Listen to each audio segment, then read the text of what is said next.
Balak na papuntang Australia ang Kim Pao na sina Kim Chiu at Paolo Avellino para sa SAP Sydney, Australia. Super excited naman ang matagangang dalawa sa Sydney na masilayan ang kanilang iniidolo. Gayunpaman, bago umalis si Kim ay pumasok pa ito sa Showtime. Humiling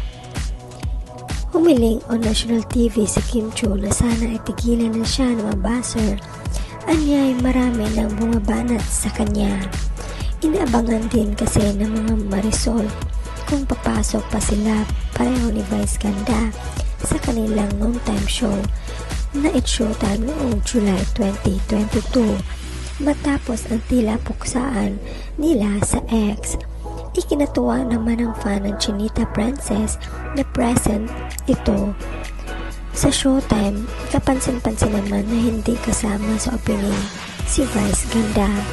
Habang nagbibiruan ng mga host, pinansin ni Kim ang outfit ni Jong Hilario na anyay ang lakas Snoop Dogg. Grabe naman si Snoop Dogg, say ni Kim patungkol kay Jong na sumasayaw-sayaw pa gaya na turang rapper. Ayan ka naman sa mga Snoop Dogg Kenya.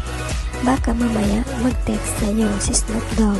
Wika naman ni Teddy Corpus. Kois, hindi ko maintindihan anong banat yon.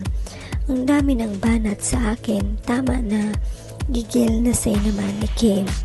Tila umay na nga si Kim sa dami ng mga natatanggap niyang bashing sa social media. Kaya naman itong July 21 ay nagpost ito sa X na sana ay magmamahalan na lang ang lahat. Let's spread love and love always. Pakiusap na actress na nag-heart post pa. Anyway, nitong Miyerkules parehong present ang dalawa sa kanilang show na late lang ng ilang minuto si Vice.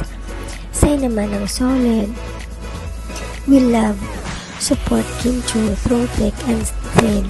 Kim Pao nandiyan, Gamers, Kim Chiu Global, we stand by you no matter what because your strength inspires us. Kim Chiu the best ka talaga, super down to earth, hindi nagtatanim ng galit at walang kaplastikan. Magkisama siya. Kaya super love ka namin Kim Pao forever. Enjoy, love each other every day. Take care and God bless you both always. Sabi ni Direk Loren, kung mag-aalis kayo ng host sa Showtime, huwag niyong alisin si Kim. Sabi, mukhang mabait si Kim pero pag nasa tama, di pa patalo at tatahimik kahit Vice Ganda ka pa, honest. Love it for her.